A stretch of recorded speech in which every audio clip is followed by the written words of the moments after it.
My husband has always kept his promises. My husband has never broken a promise. I first met James studying abroad my senior year of college. He worked at the coffee shop next to my apartment, and I would catch his glimpses from time to time before I was brave enough to walk in one day. I didn't even like coffee, but soon enough I was ordering a latte every morning just to talk to him. A month after I introduced myself, he asked me to dinner and told me I wouldn't regret it. That was the first promise he made to me. It was the best date I had ever been on. Before the end of my final semester, I tried to break things off. It made sense at the time. Neither of us could afford to be in a long-distance relationship. But he promised me that he would find a way. I promised him that if he did, I would wait.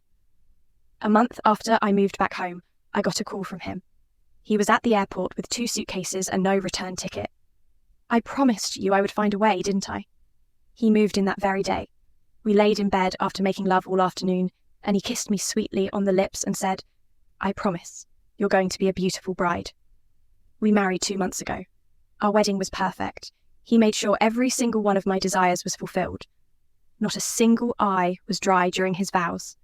Even my father cried when James took my hand and promised me that he was going to make me a mother very soon. Yesterday, he brought home a pregnancy test after I had spent every morning vomiting for 5 days straight.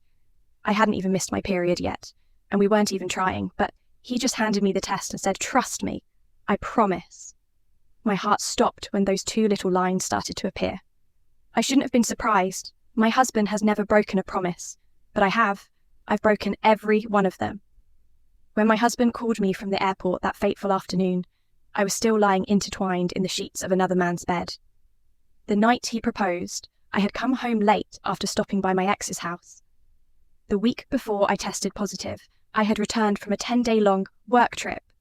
I've never been able to keep a promise, but my husband has kept all of his, and that scares me. Last night, I saw the look of suspicion in his eyes when I held the positive test in my hands. He was lying next to me in the bed, and as I started to drift into sleep, I heard him whispering to himself, "I promise, if that baby isn't mine, I will find out. Then, I promise that I'll kill you both."